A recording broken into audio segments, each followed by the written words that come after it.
Matagal na tigil sa pag-arte ang dating sexy actress na si Cristel Moreno pero hindi naman siya totally umalis sa showbiz.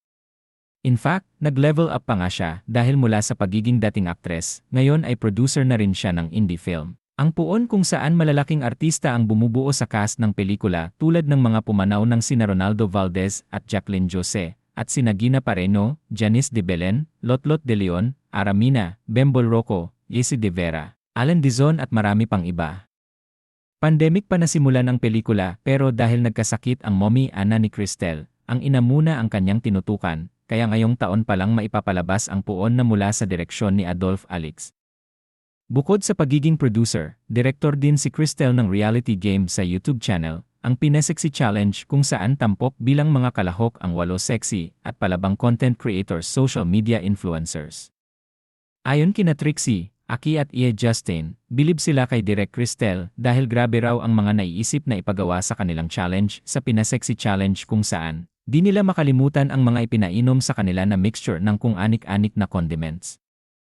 Layunin ng Pinasexy Challenge na maghatid ng bagong klase ng digital entertainment na puno ng saya, kompetisyon, at mga hindi inaasahang tagpo na tiyak na magbibigay aliw sa mga manonood. Sa kasalukuyan ay patuloy ang paghahanda ng production team para sa opisyal na paglulunsad ng programa. Hinihikayat ang publiko na abangan ang mga susunod na anunsyo tungkol sa premiere at iba pang updates sa official social media pages ng Pinasexy Challenge. Samantala, naalala namin ang dating chika na isa raw si Cristel sa mga niligawan o pinagparamdaman ng interes noon ni John Lloyd Cruz nang magkasama sila sa Betty La Fea serye.